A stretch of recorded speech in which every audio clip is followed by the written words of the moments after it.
podcast.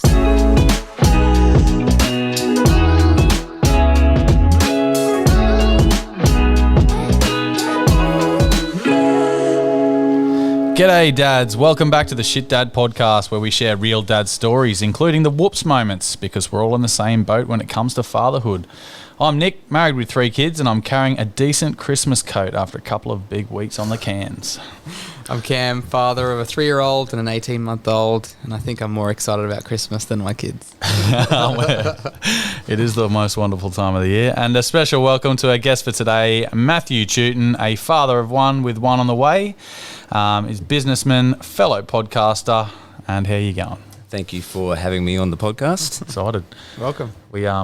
We've heard a bit of the what was it called again? The Matty Tootin podcast with the conversations. Yeah, experience with Matthew Tootin. Matthew Tootin. Yeah. I pretty much started that one more so like fitness industry guests coming on board, and then it sort of like moved towards sports people, and then towards the end it was just sort of a whole bunch of everyone. Really. Yeah. Oh, it's great to hear a vast difference of stories. So I love 100%. it. Well, let's kick it off with a couple of dad jokes. What do you got for us, Cam? All right, a bit of a long one. So Okay, we're cool. buckle in. I like it how we've sort of drifted from short little shitty dad jokes to all these long-winded and a few rude ones, and yeah, it's good. Let's keep that going. And I can't say that any of these are ours either. We usually just find them on the internet. But anyway. You got to claim them though. Yeah. All right, 3 men died on Christmas Eve. Jesus. They were met by St. Peter at the gates of heaven. In honor of this holy season, he said, you must each possess something that symbolizes Christmas to get into heaven. The first man fumbled through his pockets and pulled out a lighter. He flicked it on. This represents a candle, he said. Very well, you may pass through the pearly gate, said St. Peter. The second man reached into his pockets and pulled out a set of keys. They jingled as he shook them. He said, they're bells. St. Peter said, you may also enter. The third man started searching desperately through his pockets and finally pulled out a pair of women's panties. St. Peter looked at the man, puzzled, and said, and what do those symbolize? The man replied, these are carols. Well, that's pretty good. That is good. That's good. Oh, 'tis the season. Mine's a touch shorter than that, but hopefully you like it. I've been reading a little bit about the anti-vaxxer thing and the flat earth thing. You sort of go down that rabbit hole, and I figured that flat earthers only have one thing to worry about. Wait. Shit, I fucked that up. All right. The only thing that flat earthers have to fear is fear itself. Sphere. Flat earth. Nice. Derp. That's good. I fucked it. Butchered it. I suppose you've got one? Oh, I'm actually really bad at jokes. Can't be worse than me. Oh my goodness. No, I actually don't really know. I don't really say too many dad jokes. I sort of just say random things when they pop up, and then people just look at me like, what is going on? Like, what are you doing? He's got nothing to sphere. Nice. Shout out to Smashing Fibers as well. So get those Christmas presents all delivered on time. Don't forget to use the code SHIPSHITFREE at checkout for free shipping. I got my comfy Smashing Fibers t-shirt on tonight, so Branded merch. feels so good on my skin. Now, kick into a bit of bloke stuff. What's been happening this week? Have we heard about the latest Bluey debate? No. Yes. We were talking about this earlier in the week. Soft kids. Yeah. Do your kids watch Bluey?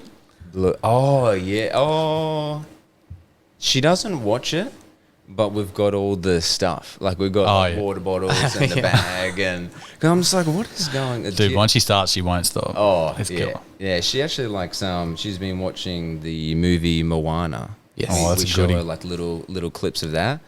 Absolutely loves it. Yeah. How old is she? Turning 2 at the beginning of next year. Oh, cool, yeah. The best is yet to come with the movies and the Disney. That's and, right. And the Princesses. Bluey. But this Bluey thing really interested me. Like, Yeah. Debate around. So, if you haven't seen it, in the episode, they've got Pass the Parcel at a kids' party, And Lucky's dad, who we always like to say was one of our favourite characters, he reckons that the kids are all soft because they keep getting, every time they unwrap a layer of the Pass the Parcel, there's a gift for them all. Everybody wins. Yeah. Right. So then for his participation award. Yeah, that's right. Yeah. So then for his kid's birthday, he's like, nah, I'm just going to have one prize and just a really good one. And all the kids obviously lose it. But then as the episode goes on, they all kind of realise, hey, there's a really good prize in the middle and maybe I'll get it. So then they all start demanding the Pass the Parcel from Lucky's dad. Yeah. But it kind of created a debate around, are kids these days spoiled? And what was the word Lucky's dad used? Squibs. Squibs. We're raising a bunch of squibs. That's it, yeah. And obviously, everyone gets a participation prize. Yeah. And a lot of the mummy blogs and things blowing up about it too. Oh, it's great. I reckon it's a great debate because our generation now, we're looking at our kids going, oh, please don't be spoiled. Please don't be. You try everything you can not to spoil them rotten. And then, because we weren't. Yeah. And but you see some that really are, and it's tough. Which way was the argument sort of swinging? Was it more towards a lot of people being upset with it, or people agreeing with it? A lot of people were actually finding their kids were now demanding the way that Lucky's dad does it. Okay. So, the good old days. So the kids have cottoned on. Good. I think there was a bit of a defense against it. Yeah, everyone should still get the prize though. I'm not at that stage yet with Pass the Parcel presents though, so no. Can't say right now, but I'm sure I'll be up for a bigger prize at the end. I reckon I'm doing, when I have to do it next year for my kids' parties, I'm going to do the gag gifts, so just something real shit, like a balloon or just a lollipop, like a shit Coles brand one, just something that's hi, oh, I got a gift. Oh, it's shit. Yeah. That's right. Keep the momentum of the game going. Yeah, that's it. My weekend was it was pretty manly, really. It sounds super lame saying that, but it was super manly, What'd you do? it was, I just explain it as beers, bark, and trampolines, right? So here we go. I had 5 days on the cans. Obviously not great for the health. Felt pretty crook afterwards. Let's leave it at that. Hence the reason I'm on the 0% Heinekens tonight, right? So had a lot of beers, a lot of parties. Christmas time, we all get on it. Don't know about you, Matty, but... I do like a Christmas party, though. I do. You'd always be Santa, wouldn't you? Oh, to be honest, because I only drink a couple of times a year. Yeah. And one of them is a Christmas party, so it can be pretty Loosey Tooty. Oh yeah, that's when you want to go to it. Love it. So the bark comes from. I did a charity barbecue on Sunday. I was on the grill flipping eggs and bacon like a champ, and one of the guys said, all right, I'm off the butcher's to grab a brisket. I was like, hey, that actually sounds pretty good. Can you get me one while you're there? He came back with a full bloody 2 kilo, I think it was. It was only a smallie, but yeah.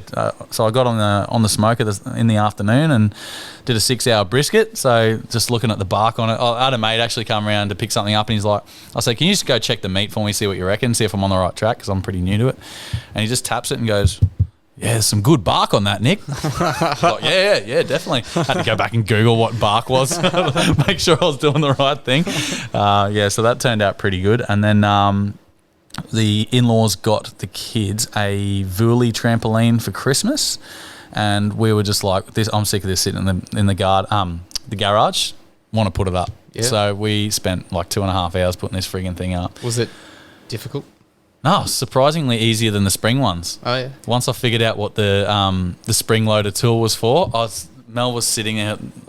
wife was sitting in stitches, watching me try and figure this tool out. I had it between my legs, hooking over the frame, and it must have taken me about half an hour to go, oh wait, I know what Google is, so I had to Google it. But yeah, so beers, bark, and trampolines. Nice. Ultimate super dadding. blokey. You know what? I had some extra man shit as well. So I relocated a hills hoist.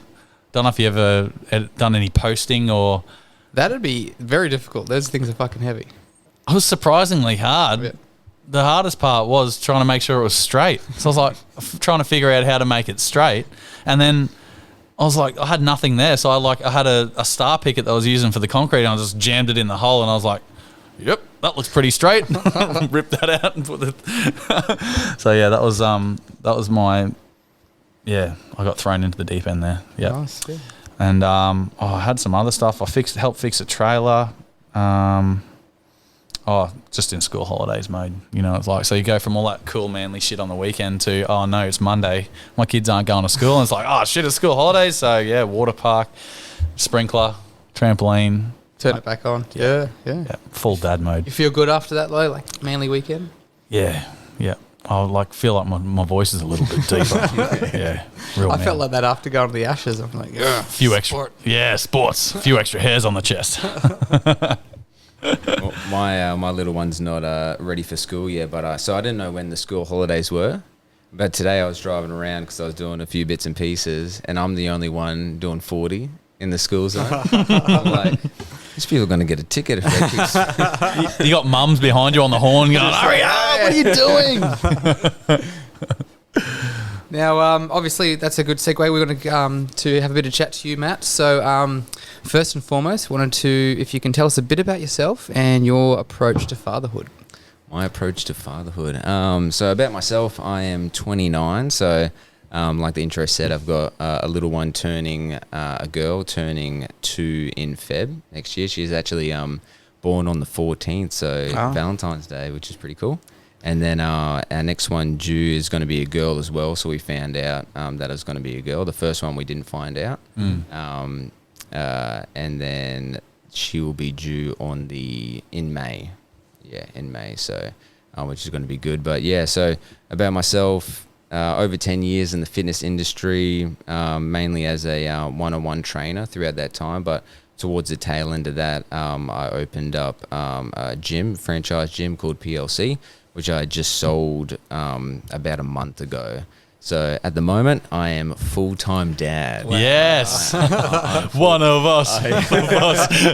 So full-time dad. So my approach, I feel my approach is pretty old school. Like I really don't like the participation sort of like feel to things. I don't like the helping. Like if like my little one is doing certain things, I just like want her to try and work it out and sort of figure out and get a little bit frustrated with it and just sort of like just work through things. I think nowadays from the people that I chat to and even the people that I've trained over the years who have been parents, all different approaches, I think now it's sort of moving more towards what that is, which is like help and rewarding absolutely everything that they do, which the more you reward, I feel that it sort of loses its value. And then the more you want to try, and if you're not trying in things, then who knows what the future is going to look like on that. So I feel I'm pretty old school in that sort of space. It's a good way of looking at it. Yeah. Is the missus the same?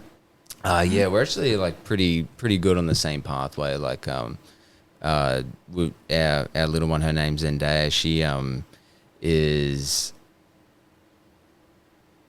She hasn't been too much of a difficult child from chatting to other people. Careful with your jinxing. No, she's like literally like over the time, like she slept really well. She hasn't been too crazy. Like I'm sure we're gonna cop it probably with the next one, or maybe like who knows. She's been an angel, so we haven't had too many troubles so far. So I feel we've been very, very lucky. Yeah, nice. And I guess knowing the sex of the second one we did the same thing where it was a surprise for the first and then a surprise. We found out for the second. Makes things a little easier as well. Just kind of knowing a bit of what you're up for as well. I think so. Yeah. Because with the first one, and I don't know if it's the same with you, but I think going through that whole journey and not knowing, and on that day, it sort of made that day like really, really special. Yeah. Not to say if we knew it wouldn't be special, but yeah, that anticipation. But now, because they are the same gender, even it's going to make it so much easier with the stuff that we already have, and we can plan. And I feel we're going to be set up a lot better than not knowing if we took that path again. That's right. Yeah. Have the pregnancies been the same? Like, have you same experiences, positive, negative? Exactly the same. Yeah. So for her, she didn't get any morning sickness or anything like that, but really bad reflux.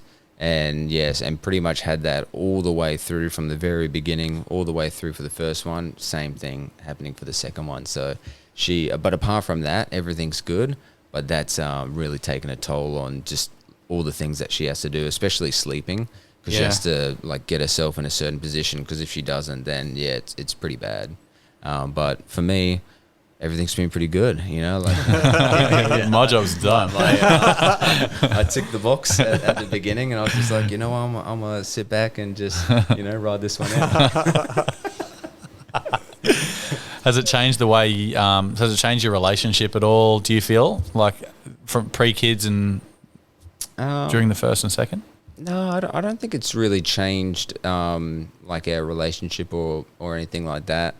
I think I feel we work pretty well together. I think the thing that's changed the most, which you sort of like don't really appreciate, is not so much like time itself, but just all the extra things that you have to like think ahead about, and you make one little error and it can just throw out absolutely everything if you forget one thing. Wipes. Or just Go anywhere without wipes, you're fucked.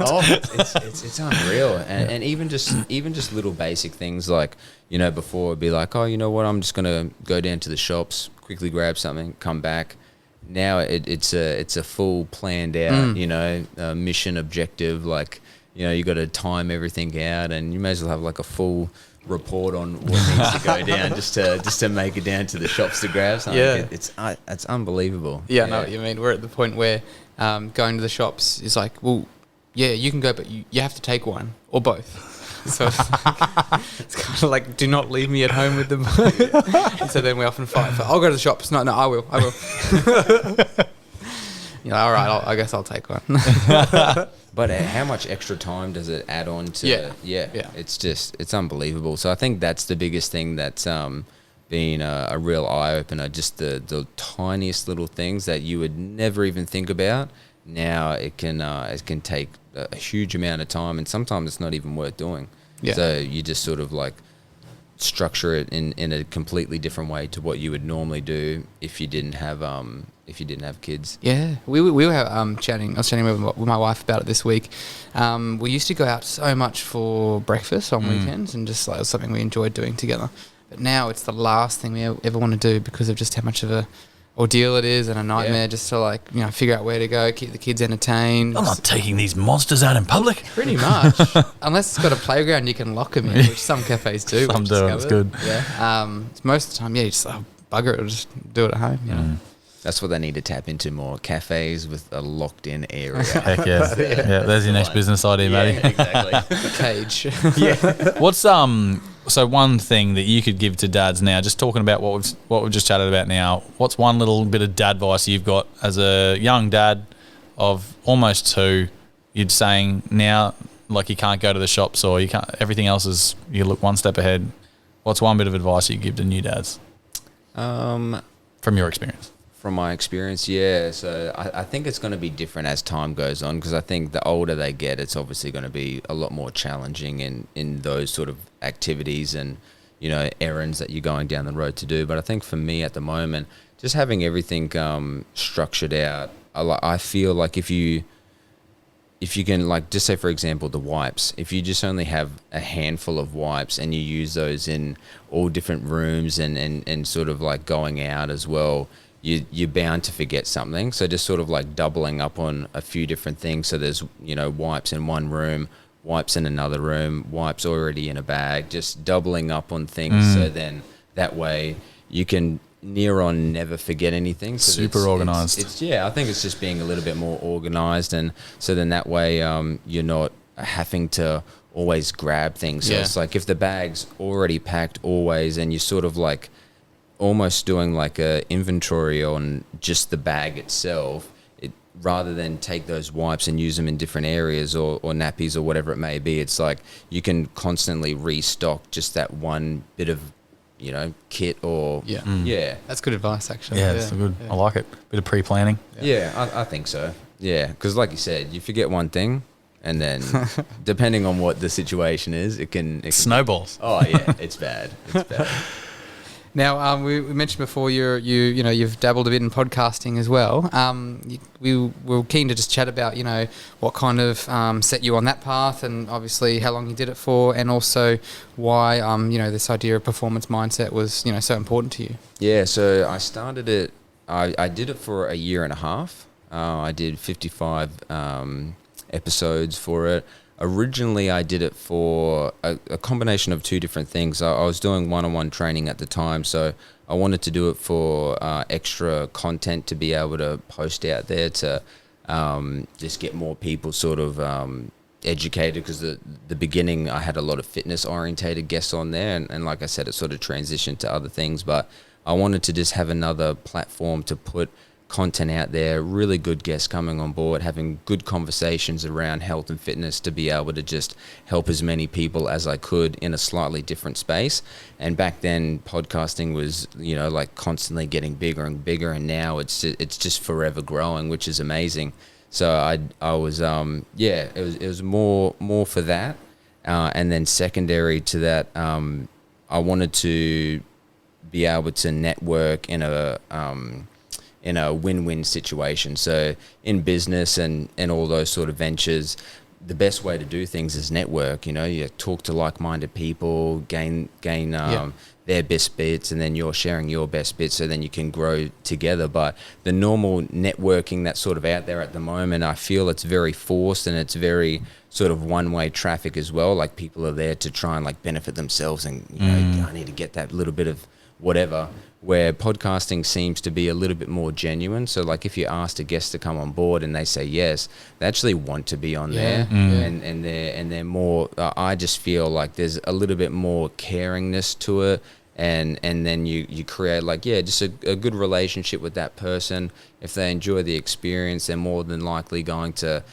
talk to the group of people that they know, and not necessarily to get onto a podcast, but just to expand your network of people and gain all this information. And if you're doing it in a healthy way, pass it out there to people that are going to benefit from it. And it might only just be that one little bit of advice that helps them. And, from the health and fitness space, for what I was doing it from, it could be something that changes their life forever for that, and steer them in the right pathway. And like a platform that you guys are doing from like a parenting point of view, man, not only can you help that individual, that parent, but that's going to then transfer into that kid directly, and it could just be that one thing. So I just think podcasts are an amazing tool for that. And who do you think, can you remember, was the best guest and why that you interviewed? Anyone that stand out? The best guest. So I don't really have like a best guest in the sense of like sitting across from someone. But one guest that I did have, he was the co-founder of City Cave, and so my sister knew of this person, like didn't know them, but sort of like knew of them, and they're like, oh, this is a business person, that'd be a really cool guest to come on board. So I hit him up, and he's like, organize the time, all that sort of stuff. And he's like, before we do the podcast, like, let's get to know each other a little bit more. And I was like, okay, cool. He's like, yeah. He's like, if you want, because he was in the city, he's like, come down a little bit earlier. We'll do a workout together. We'll do a sauna. You can come and do a sauna sesh at his business and stuff like that. And we grabbed a coffee. That whole experience took like 3 hours. Wow. Yeah, like just a lot of time. Training, coffee, doing all those little bits and pieces, and then we jumped into the podcast from there. So we'd obviously spoken for ages beforehand, and that was just a really cool experience, because that had never happened with any other guest. It was more just like, oh yeah, cool, sit down, have a bit of a chat beforehand, and like just like the normal sort of thing. But that sort of took it into a different sort of space. And one thing that made that podcast really good was that we knew so much about one another before getting into that podcast. It was it sort of broke down what I found challenging, talking to someone 100% new to podcast itself, but then also meeting them for the first time, jumping into it straight away. You got to have that sort of that connection and like letting down the guard to really get to some good stuff. But that straight away from the get-go was in the podcast was really good. Awesome. I haven't heard that one. I'm gonna have to listen to that now. Yeah, his name's Jeremy. Okay, Jeremy cool. Jeremy, I've done the City Cave float, and my wife literally just did it last week. She's bought a few to do when she needs a little bit of time out. So she really enjoys it. Yeah. Oh, they're amazing. Like after that, it was good. Like a coming back to North Lakes, they opened one up in North Lakes, and we had a joint venture with them. Yeah, and just around the corner, wasn't it? Yeah, So literally good. same building around the corner. It was I really rate them, but yeah, Big shout out to City Cave. yeah. Millions of followers going to get on board with that. Use the word Matty Tootin in there. Get your discount.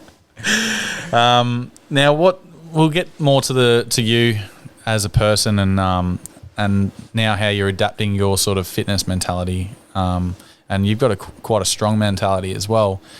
How do you adapt that to your parenthood? So you've told us how you like to raise your kids, but I want to know how you take time for yourself for your own wellness. Yeah, for me, I've been pretty fortunate. I feel being in the industry that I am can have that sort of flexibility. I think it would be different if I was doing a 9-to-5 job. I think that would be a lot different. So it's a little bit different to the normal person, I reckon. But realistically, for me, because I love training so much, no matter what is going to happen, I'll find a way to train, whether it's like at a gym that I'm signed up to, which I currently am, or I've got stuff at home, like just little bits of equipment or whatever it may be. Like even where I live, the walking around where all the different parks are and stuff, just like along the pathways, they've got all the gym equipment that's, just, I don't know what they call them, but yeah, just the park gym equipment, pull-ups, dips.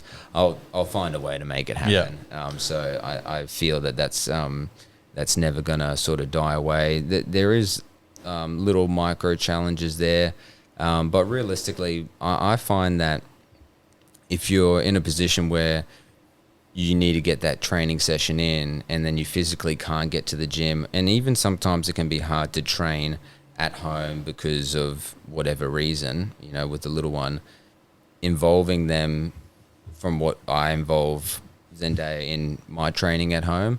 And I've seen other parents do it with their kids at home. And I think that's the easiest way to do it, because they jump on board, whether they're just watching, like they're going to want to be a part of it.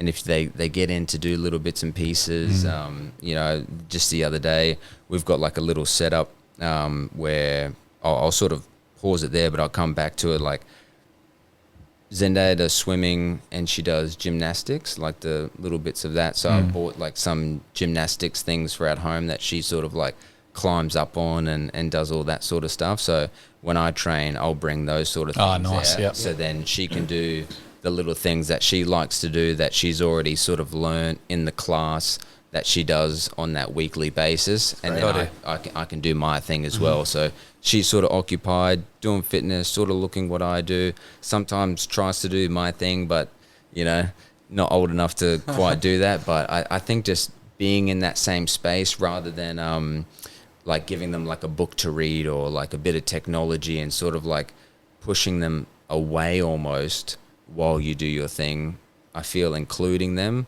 will not only help you do your thing, but it's also going to want them to do it in the future just by watching you. Yeah.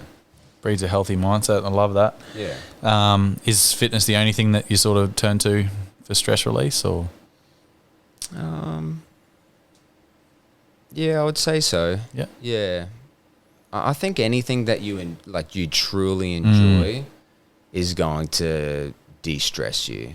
Like whether you like watching TV or you like watching sports or whatever it may be, reading a book. I think whatever you regularly do that you look forward to doing, if you're able to do that, that's going to de-stress you. Not to take away from like anything like meditation or all of those sort of things. Like, because a lot of times when people are super stressed, they look for things like that to de-stress them. I reckon just whatever you enjoy doing, try and go towards that. Yeah. Because if you truly enjoy doing it, you're probably going to, like, your mind's going to switch off and you're going to be 100% present.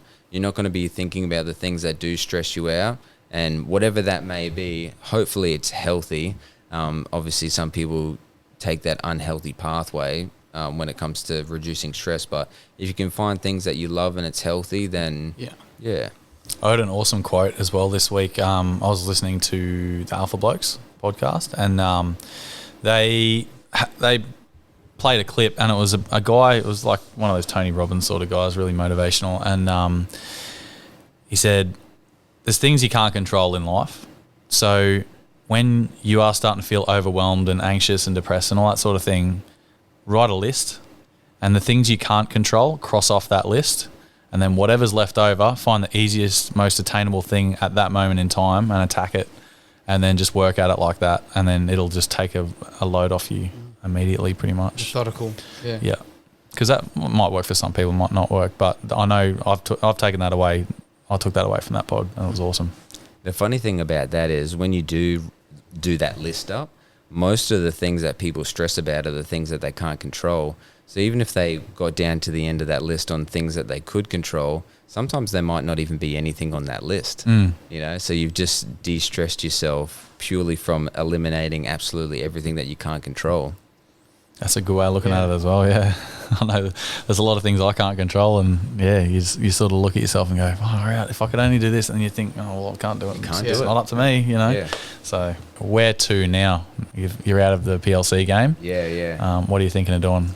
Now you're full-time dad. Yeah, full-time dad I think is going to be 100% set in. But most of this year, and even tapping into the previous years, the business has consumed a lot of my time, a lot of my life, and sort of from a parenting point of view, it's sort of taken a little bit away from that as well. So for me, since I've sold the gym, the rest of this year, the plan of attack was just to be as present as I could be at home, lead into the Christmas, and then sort of make a plan of attack for that new year and sort of see what happens, whether I stay in the fitness industry and keep going down that pathway, or sort of look for another venture, either in business or I'm sort of leaving it into a space where anything could really happen next year. So it's actually really exciting. That's promising. Yeah, it's really exciting because I think like I'll forever continue helping people, whether it's from a business point of view, health and fitness wise or not. I'm super passionate about it, and I love learning about that and passing on information. So I think that's always going to be there, but I think now it's whether or not I sort of transition into learning something different and starting a different career after being in the fitness industry for over 10 years. So I don't know exactly what I'll be doing, but fatherhood is definitely 100% there. So yeah, good. I might have to I actually did get a book which I could have brought along. It was a book of good, I would say good, but some people say bad, dad jokes. I might read that one and start practicing and really just, get into the full typical characteristics of what a dad is. Well, I've got something for you a little bit later, and it's we used to have the dad quiz, and we're gonna bring it back now that we'll see how you size up, mate. Let's do it.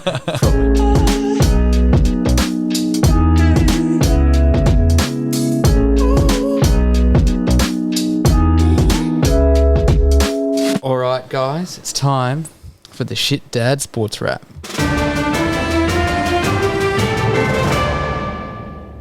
Controversy at the F1 World Championship race with Max, oh, fuck this up, Verstappen coming out on top over Lewis Hamilton. Nailed it. Did you guys see this?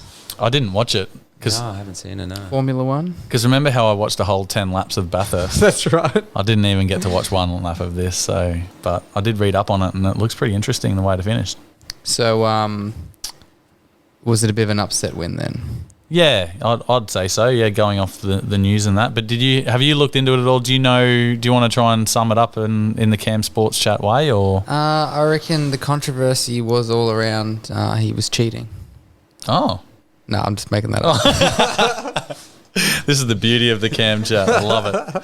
No, so I was trying to understand. I don't watch Formula One. I don't really watch racing at all. So this sort of all the finer details sort of went over my head because I didn't really understand what I was talking about. But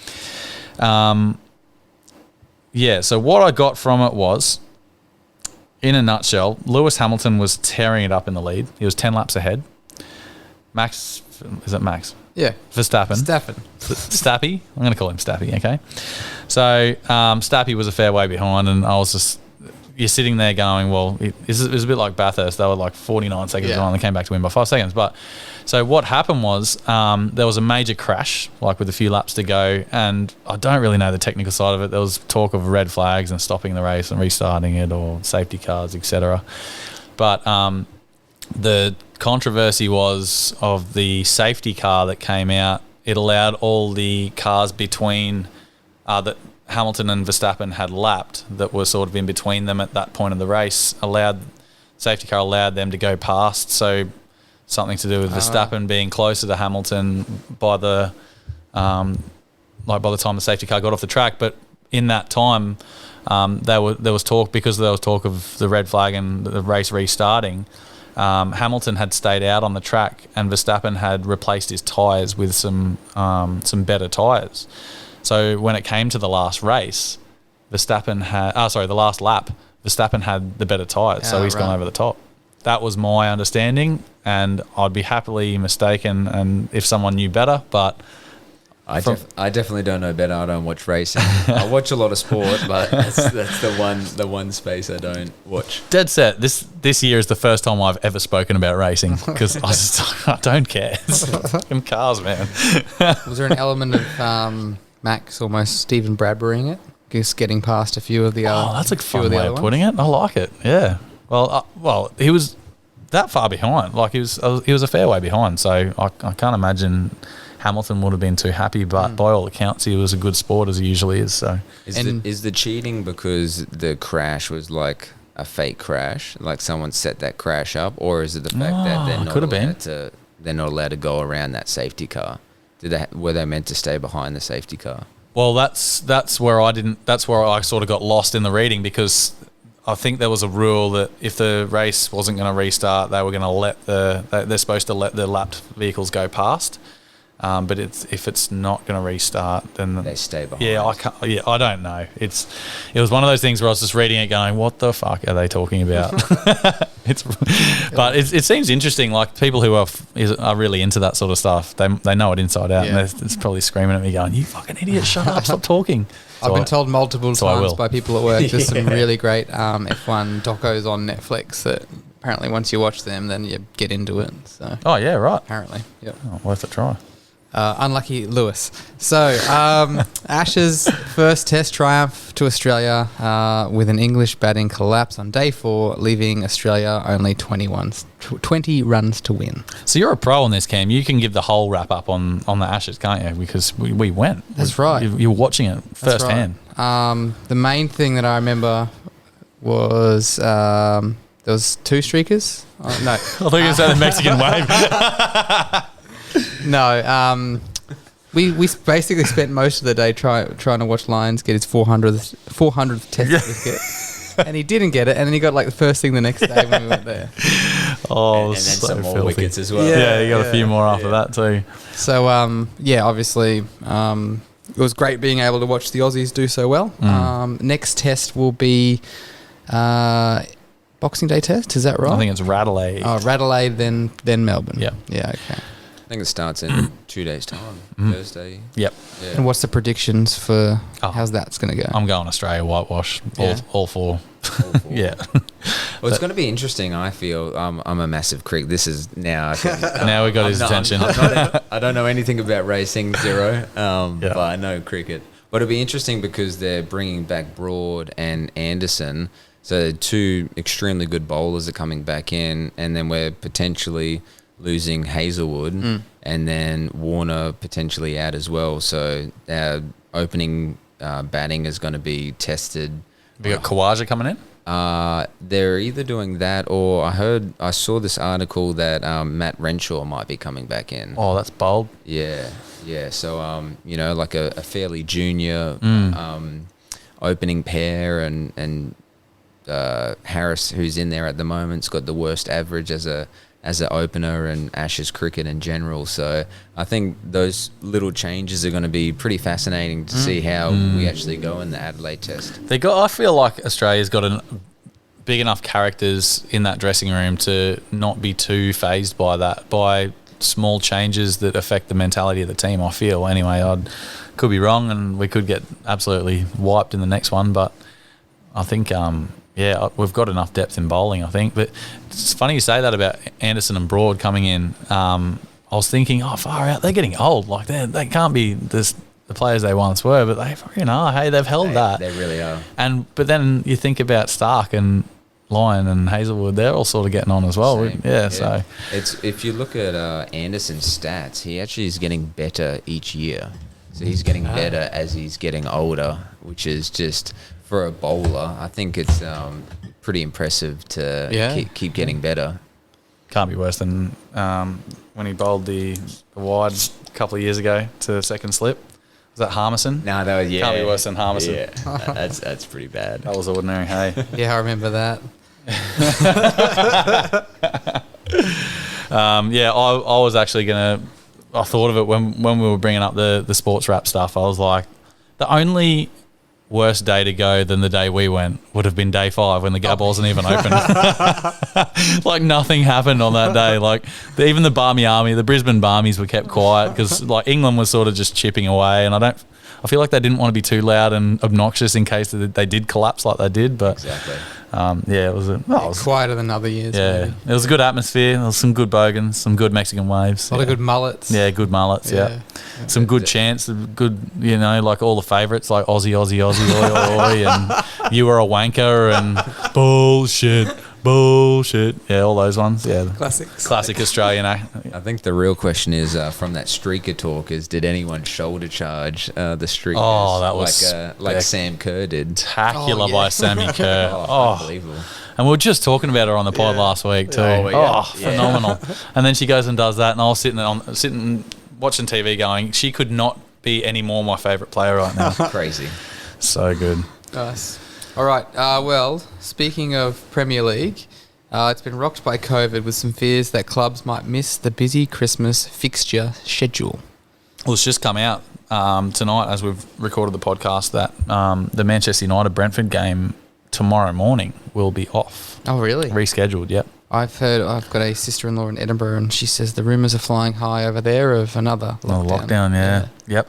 Well, just in the Premier League clubs, there was 4,000 tests done, and only 42 came back positive. And you'd think there's some pretty good numbers, right?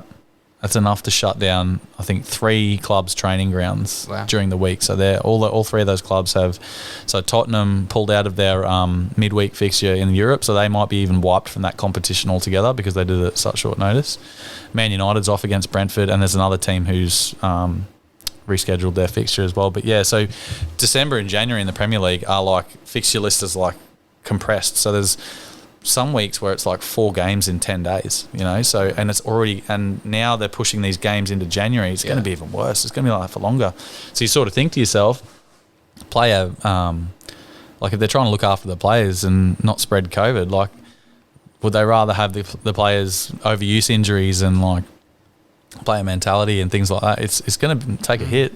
Is this because it's Omicron? Like that's what they were. Yeah, I think it's because they don't know enough about it. Yeah. So if it was, is there any articles or like talk in the media about how that affects if they were to shut down that competition financially for the clubs? Like for example, with the rugby league here in Australia, for them to shut down could collapse clubs. Yeah. Clubs could never recover from it. They were talking about the NRL itself might not even be able to continue with seasons. Is that something that is happening in that talk as well? Yeah, well, obviously the COVID chat's a little bit too complex for a few shit dads to get around, but we'll give it a go anyway. There's already been a few football league clubs, so there's 5 tiers in England of football league, and a few of the lower clubs have gone into administration due to COVID. Yeah, right. I can't see it happening to the Premier League Championship sort of teams because there's that much money coming in from advertising and things like that. But obviously, if there's no games on or the competition's shut out, they are going to be affected by that. So there isn't going to be that income coming in. So the club won't go into administration, but you can see a lot of staff getting laid off and things like that. So it's going to affect everyone. Crazy. All right, last one. Tuivasa? Is that right? Tuivasa. Enters. Bam Bam. Oh, I actually saw this. Tuivasa entered with the Barbie Girl theme tune and exits with a shoey with a show of absolute shithousery. Shithousery is the only way you can sum up this bloke. He's just... Is he an MMA fighter or a boxer? MMA, heavyweight, heavyweight. Matty, do you know much about this? I do. This champion? Can you throw something in the ring for us there? It's actually fascinating because the drink that he did the shoey on is actually the drink that's... I was going to say, I like your shirt. Yeah. It's a Happy Dad drink. Full send. Yeah, full send. From the Nelk Boys, they make Happy Dad, and they're actually very heavily within the UFC and with Dana White and a lot of the fighters there, and he's one of them that is friends with them. Right. Yeah, so collaborate a bit. Yeah, so this is the second time actually where one of the fellas, like the same fella, will throw his shoe when he's up on the octagon. When he jiggles his way over to the top of the octagon. Crazy, yeah. Did you see his celebration? He's doing these ones, shaking his titties around. It's absolutely hilarious. The guy with such a sloppy rig is such an animal and such a good fighter. It's just so unfair. So he's doing this after he wins. After he wins, yeah. So it's like, you can imagine like being in that space with everyone watching. The adrenaline knocking out someone and then going into a crazy dance celebration, jumping up to the top. And then on his way out, I think he would have had like 3-4 drinks from all random people's shoes, and it's just fucked up. And like drinking good beer from a sweaty shoe, like what the... Yeah. Well, the shoey's sort of like changed a little bit. I don't know in Australia, but more so they're trying to like Americanize it, because you actually meant to spit in the shoe as well. Like once the alcohol's in it, you spit in it at like the other person. Okay. The other person spits in it and then you drink it. What? A shoe's not dirty enough? Yeah. Now you get tinea and COVID. So needless to say, he's got his little nickname there. He's not only is he Bam Bam, he's Shuavasa, is it? Shuivasa? Because what I was thinking, because half of it he didn't really drink, it sort of like spilled and just went, because it went in the octagon as well. And I'm thinking, imagine being the next person. They got to wipe that stuff up, because they could get into like a wrestle, jiu-jitsu is happening on the side of the cage, and then all of a sudden you're smelling alcohol. That'd be cool. It'd be like wrestling on a ground of a pub. Yeah. I did see online a reporter asking about the Barbie Girl theme song as well. And he's like, it's a great song. Like, fucking tune, bro. They're like, what's the story behind that? What do you mean? It's a good song. I like this guy. Oh man, I saw his win record. He's still unbeaten. Yeah, right. 15-3, I think it was, something like that. Yeah, he's starting to get he's starting to face a lot of high level competition as well. Like he's built. To be fair, Australia and New Zealand are really starting to make a name for themselves in MMA, and especially with the UFC. It's pretty remarkable. Even just like on that same card, because I watch it every weekend. I bring little Zendaya in there. Yeah, nice. We watch it together. Start him young. Yeah, exactly. She does little punches in the air, but. It's one of the fellas, I forget his name, but he ended up knocking out in the first round a really high-level ex-champion. For someone for New Zealand and Australia to be making a big name for themselves in that space is really cool to see, because 5 years ago it wasn't like that. Sort of the same with boxing now, with that young Sydney lad getting through as well. Yeah, Cambosis. Crazy. Yeah, hectic. Yeah, I kind of like I saw the Jeff Horn Tim Tszyu fight, and I was like, I'm going to watch Tim Tszyu from now on. Watch a couple of his fights, but now I'm like, Cambosis, like he's on the world stage. I'm going to watch that shit for sure. Yep. It's awesome. $60 well spent on KO. No biggie.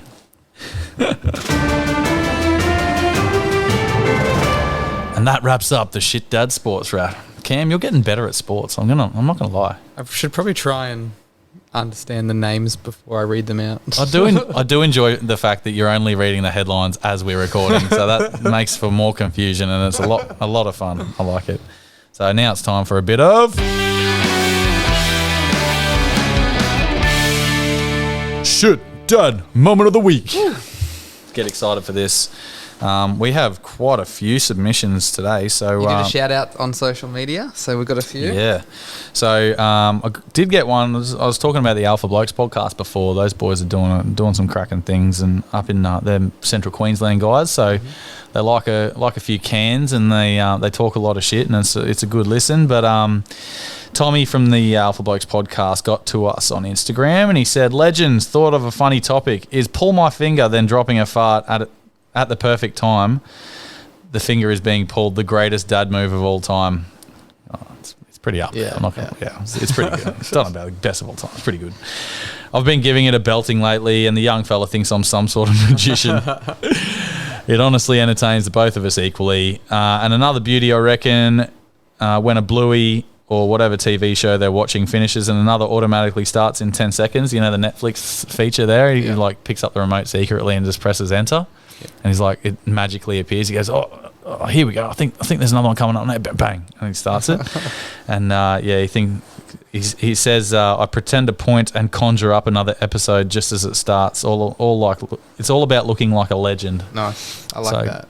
Tricking your kids into thinking you're magic. Yeah, that's absolute shit daddery at its finest. So thanks for that, Tommy. Nice. I had a funny one this week. I was sitting out on my front deck, my wife and I, enjoying a rare moment of peace. The kids were inside playing, and you know what it gets like when they're pretty loud and then all of a sudden they go quiet, you know something's up. We were almost at that stage, but before they went fully quiet, my son walks out, and we were just there, and we were chatting away, and I'm just like, oh yeah, how you going? And then he pulls out the sharpest knife that we had in the kitchen. Oh shit! And he starts stabbing the chair that Jess was sitting in. And I was just like, holy shit! She's got a knife, and she's like, grabs him, and he was holding it. He was actually holding like the handle and then the blade with the other hand. Holy crap! So she grabbed it off him and looked at his hands, and he was fine. But it was the funniest thing because it was just like out of nowhere. I thought he was holding a toy car. No, it's a knife, sharp knife, fully old butcher knife. Yeah, and then my wife, she's obviously on board with the podcast. She goes, "There's some good content for it." So, thanks. She put the knife there. Yeah, that was planted for sure. Left it on the bench. Awesome. Did you see the one from Corey? No. Friend of the show, Corey. No. So he sent us one on Instagram. So as always, bedtime approaches and delay tactics set in. Yep. Number 2, who's a girl, flat out refuses to go in the shower first. Then there's an argument with the boy, who's child number 1. Not uncommon for either to use the toilet as a delay as well. Both went to the toilet about 10 minutes before shower time, so I thought I was in the clear. Boy child was almost done in the shower. Girl child all lined up, ready to go. She then asked to go to the toilet, so I plopped her on and told boy child to wait in the shower a second. My phone was buzzing, so I went to check what was happening there. There's your problem. While it was on charge, came back within 30 seconds to see the girl child now squatting in front of the toilet, holding onto the toilet for support as she was doing a shit straight onto the tiles. I let her snap one off and then put her back onto the toilet. Thankfully, all on the tiles, so the cleanup wasn't too bad. Love toilet training. Wow, fair play. That's shit daddery right there. I enjoy that, just holding onto the toilet. That's some foreign shit. And our mate Dave sent us one in. He couldn't be here tonight, unfortunately. Family duties and all that. So being a shit dad on live stream. Out shopping and got Isla a baby chino. She wanted to be a big girl and walk with it, with no lid and holding the spoon she was smashing it with. We proceeded to walk to Mum, and Isla gets so excited to show her out all the milk and wait. Oh yeah, sorry. So she's so excited to show her that out comes all the milk and the marshmallows with it. Safe to say, Daddy went from hero to zero in that exact moment. Cheers, Dave. Somehow that's your fault, Dave. I can't see that ever working, to be fair. But we've all been there, haven't we? You got a shit dad moment, Matty? I do have. It's not too hectic like shit on the on the tiles, but it was the other day. I set up the room. Wife wasn't home. It was me and the little one. I was like in the lounge room. We've got like the gates to lock everything in. Yeah, all sweet. Made sure that everything was all good. She was playing with the toys. I'm like, you know what? I'm just gonna lay down, closed my eyes, had a little nap, woke up, however long after. I'm like, looked around the room. I said, it's pretty good. And then I had a look at one of the couches, and she'd somehow gotten the water bottle and then just soaked, like fully just soaked the whole couch. It was just an absolute nightmare. I was like, it could obviously be a lot worse, but I was like, damn it, I thought I'd just gotten away with a crime here. I thought I'd get a little nap in. She goes, oh yeah. Cheeky nap. She's like, no, I'm going to get you somehow. You'll cook, Dad. Yeah. You know what? When people say kids are expensive, you think like all the things you buy for them, like clothes and wipes and nappies and shit. It's not. It's the shit they damage. Yeah. That's the expensive stuff. Yeah. But couches and rugs. Drawing on the walls. Paint ain't cheap. I do have a magic moment though, where I've become a magician. So yes, which sort of like backfired a little bit because it's just the typical sort of joke. But I think because she's not at that sort of older age, she just wants you to repeat everything. So I thought I was being an awesome dad, where we had these like little, like the noughts and crosses game. We had like the little circles, and had a few of them, had them in my hands and showed them, and then put them away, and then I'd go around and be like, oh, is it behind your ear? And then bring it back, and just the old standard old dad joke. See, I'm not too far off the daddery. Oh yeah, and she thought it was amazing. Like, obviously a magician over here, and then we had to do that game for half an hour. I was like, damn it, what have I done? I know, it's the worst. And then that repeated every day that I had to do this. You're like, now I have to learn new tricks. I know. So then I kept with the magician theme to it, and then all of a sudden all of them were gone, and they weren't behind the ears, they were gone forever. Oh man, I can't find them. Oh no, we've lost them. Now, Matt, we promised the How Daddy You quiz. I think that's a pretty good segue. You're pretty dad from that. That's good. You've not only have you known you fucked up, you've fixed it. So fair play to you. But yeah, Cam, I reckon we punch into a bit of quizzage. I've got 10 questions. We'll see how you go. I think one of the best we had was 12 out of 10 once. 12 out of 10 is so if that's possible, we'll see how you go. Is the goal to get them correct or wrong? No, just whatever you sort of have. Just be honest. All right. Yeah.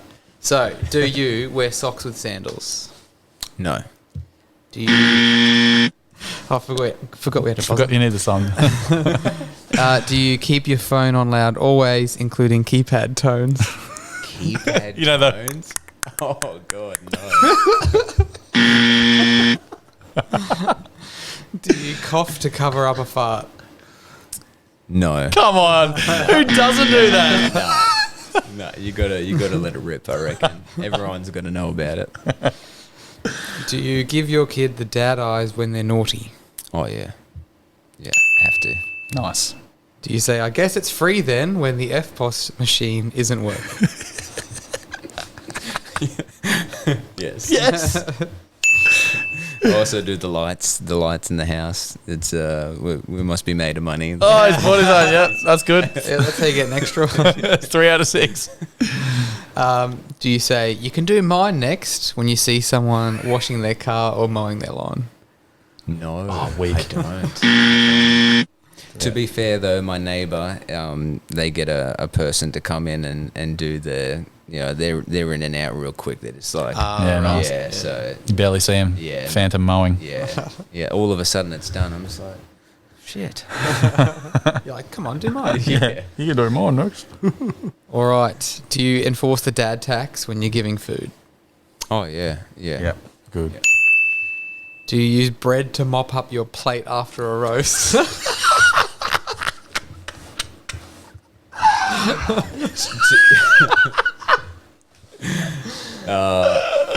To be fair, you probably don't eat bread. I don't eat bread, but if I did, I would. But I still feel the plate has to be completely gone. So you got to lick the plate up. Oh, yeah. Lick it? Yeah. I'll accept You got to do something. Yep. Yeah. You can't leave food because, Of course, it's waste. Yeah. Do you say day for it when the sun's out? I do. Yes.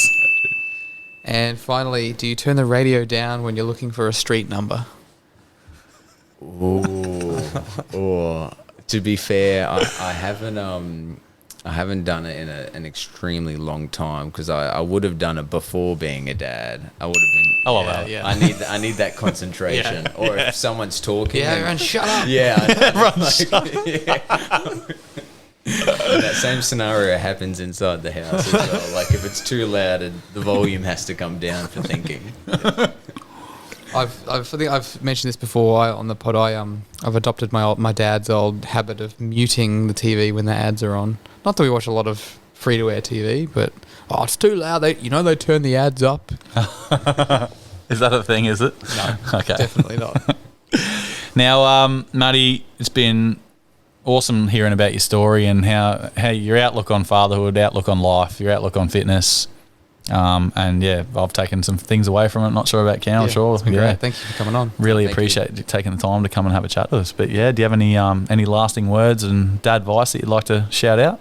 Ooh, dad advice. I don't know. Even just things as a fitness person, like that can little tips and tricks to sort of get someone taking that first step to chowing away at the dad bod. Yeah. Well, I think when you look at people who are into dad bods, they're sort of like, might be better to go for a dad bod. There's some belting ones around, isn't there? Yeah, there's some. But I think the biggest thing for people that might not have time, or finding like a bit of a struggle there to get the training in, I think if you want to look at health in terms of longevity and not like a physical sort of presence, if you can try not to sit down as much, that's going to help with longevity more than a lot of things. So if you can, even just sort of like coupling in, it doesn't mean you have to go for walks and stuff like that, but if you can try not to sit down throughout the day as much as possible, reduce it under the 8-hour marker. And that's literally if you were to have a stopwatch and every single time driving the car, all those little bits and pieces, eating, going to work, and you had a stopwatch, and if it went past that 8-hour marker, if you can try and get it under the 8 hours, it helps a fair bit for overall health and longevity. That's awesome. Nice. Yeah, never heard of that one before. That's sweet. Got the old stand-up desk at home and at work, and I find that's really helpful to, like you say, just not be sitting all day. Otherwise, you get the train in, sitting at the desk. You'd be surprised at how long can add up. Yeah, massive. Yeah. I'd rather just train. I love sitting down.